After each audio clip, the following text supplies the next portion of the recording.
Here's a question most people are too embarrassed to Google. Am I behind? Not behind on rent, not behind at work, behind on the invisible scoreboard that nobody talks about out loud, but everybody is secretly checking. The one that measures how much you've actually built, not how much you earn, not how much you spend, but how much is sitting, growing, and working for you while you sleep. And the reason people are afraid to ask is because they assume the answer is yes. They assume everyone else figured this out earlier, moved faster, and is somehow already ahead. So instead of asking the question directly, they avoid it entirely. They tell themselves age doesn't matter, that it's never too late. And while that's technically true, it's also a way of avoiding a more useful conversation.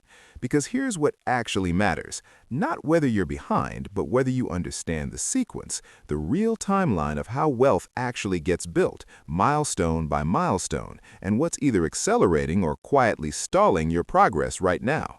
So let's run the numbers honestly. At what age do most people actually hit 100K, 500K, and $1 million? And more importantly, what separates the people who get there fast from everyone else? Before we get into the real data, let's talk about the story most people are carrying around in their heads, because the myth of wealth building is almost as damaging as having no plan at all. The myth goes something like this. You graduate, land a decent job, start saving a little in your 20s, hit six figures somewhere in your mid-30s, and then smoothly cruise toward $1 million by retirement. A clean, linear climb, each decade slightly better than the last. Steady, predictable, comfortable. The problem? That's not how wealth actually builds. That's how income grows. And income and wealth are not the same thing. Most people spend their 20s and early 30s earning more but also spending more. Lifestyle expands to meet every raise, the savings rate stays flat even as the salary goes up, and the result is that people arrive at 40 with a decent income and a surprisingly thin net worth. Not because they failed, because nobody showed them the actual map. Wealth doesn't grow linearly. It grows in surges, plateaus, and then sudden accelerations that feel almost unfair once they kick in. And every surge is triggered by a specific milestone. Miss the trigger and you stay stuck. Hit it and the entire game changes. So what do the numbers actually show? According to data on household net worth by age, the median American in their 30s has a net worth somewhere between $35,000 and $87,000, not 100K, not even close for most. The average sounds more impressive, but averages are distorted by the wealthiest households. The median tells the real story. The 100K milestone, most people who hit it do so between the ages of 33 and 38. But here's the catch. A significant portion never hit it before 40, and a large chunk of those who do hit it once don't hold it because they treat it like a number instead of a foundation. The 500K milestone lands for those who reach it typically between 45 and 52, and the 1 million mark, among people who eventually reach it, the average age is somewhere in the early to mid-50s, though the range is enormous depending on a handful of key variables we'll get into shortly. But here's the number that reframes everything. The average time between hitting 100K and hitting 1 million for people who stay consistent is shorter than the time it took to reach 100K in the first place. That is not a typo, and once you understand why, the entire strategy shifts. Let's start at the beginning. The 100K milestone is the hardest one, not because the math is complicated, but because it offers almost no feedback while you're grinding toward it. Think of it like a flywheel that hasn't started spinning yet. You're putting in enormous effort, pushing constantly, and the wheel is barely moving. Every contribution feels small. Every setback feels disproportionate. A single unexpected expense can erase months of progress. And compounding, the force that's supposed to be working in your favor, is still too small to feel. This is where most people quietly give up, not dramatically, not all at once, but gradually. The savings rate slips, the automation gets paused, the investment account gets rated for something that felt urgent at the time, and the flywheel stops before it ever builds momentum. The people who break through to 100K fastest share one behavior above everything else. They treat their savings rate as untouchable, not their savings amount, their savings rate. When income goes up, the rate stays the same or increases. Lifestyle doesn't expand to meet the gap. That gap becomes the weapon. Charlie Munger, Warren Buffett's longtime partner, once said, "The first 100K is a beast." He's right, but the reason it's a beast isn't the math, it's the psychology. It requires delayed gratification during the exact years when every social signal is telling you to spend. The people who get through it aren't superhuman, they just decide the flywheel matters more than looking like it's already spinning. Here's where something interesting happens. Once people hit 100K, many assume the hard part is over. The flywheel is moving. Compounding is finally visible. The account balance is doing something exciting for the first time, and that's precisely when a new trap appears. Call it financial quicksand. It looks solid, it feels stable, but if you stop moving with intention, it pulls you back slowly without you even noticing. The 500K plateau is real, and it's not caused by market downturns or bad luck. It's caused by a shift in behavior at exactly the wrong moment. People hit 100K and unconsciously reward themselves. The lifestyle upgrade they deferred finally happens, the car gets replaced, the house gets bigger, the savings rate that drove the first milestone quietly drops because it feels safe to relax now. And the math turns brutal in ways that aren't obvious. At a 10% annual return, 100K becomes roughly 110K in year one. That's $10,000 generated without a single extra dollar contributed. But if your lifestyle inflation has added $10,000 in new annual expenses, you've just run in place.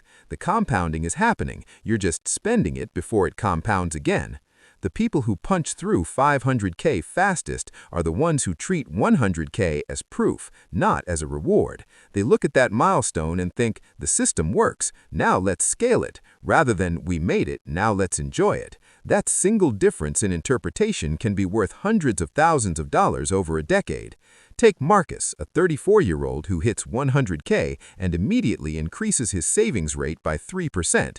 No dramatic sacrifice, no extreme lifestyle change, just a quiet, intentional escalation. Compare that to Dana, same age, same income, who hits 100K and upgrades her apartment and her car. Both feel like reasonable decisions, but 10 years later, the gap between their net worths is staggering, not because of income, because of the story each of them told about what 100K meant. Now here's the part that genuinely surprises people. The jump from 500K to 1 million is, for consistent investors, the fastest leg of the entire journey. This is the avalanche point. Once the snow starts moving, it builds itself. At 500K invested at a 10% average annual return, the market is generating roughly $50,000 a year on your behalf without a single new dollar contributed. That's more than many people save manually in an entire year. And every year that number grows because the base is larger. The compounding isn't a slow drip anymore, it's a current. This is why the sequence matters more than the age. The 1 million milestone doesn't reward people who started wealthy. It rewards people who protected the first two milestones fiercely enough to let the third one arrive on its own terms. The wealthy don't get to 1 million faster because they earn more. They get there faster because they don't interrupt the process. So what actually separates someone who hits these milestones a decade earlier than average? 3 variables in order of impact. First, savings rate, not income.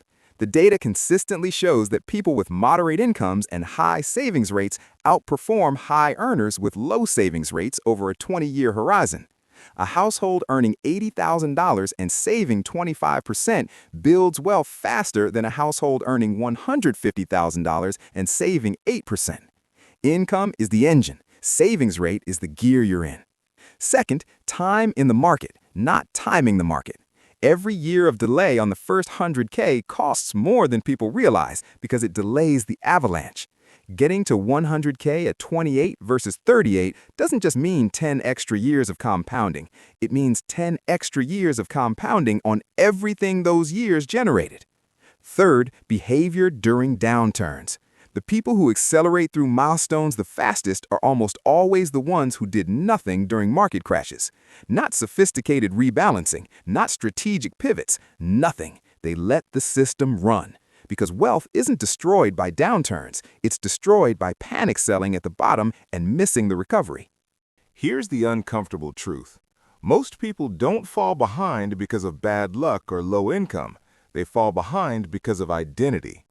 Somewhere along the way, a story gets formed. I'm not a money person. I'll figure it out later. I'm not making enough yet for this to matter.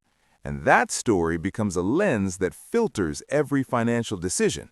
The automation never gets set up, the raise never gets redirected, the investment account sits at $4,000 for 3 years because it doesn't feel real yet. The stall isn't financial, it's psychological. And it's almost invisible from the inside because it doesn't feel like avoidance. It feels like waiting for the right moment.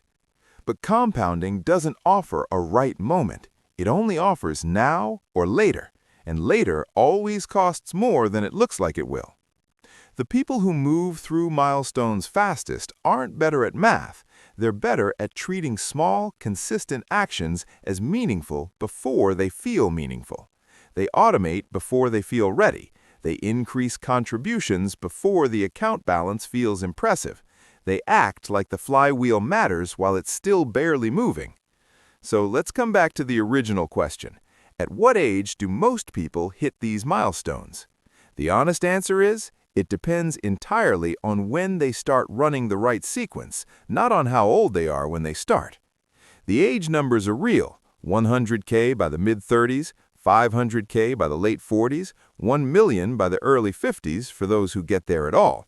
But those aren't targets, they're descriptions of average behavior. And average behavior includes every stall, every lifestyle inflation moment, every panic sell, every year of waiting for the right time. You are not required to follow the average timeline. The sequence is available to anyone who runs it with consistency. The flywheel spins for anyone who keeps pushing it. The avalanche builds for anyone who doesn't interrupt it. The milestones don't care about your age, they care about your sequence. And the sequence starts the moment you stop treating your next financial move as something to figure out later. Here's what I want you to do right now.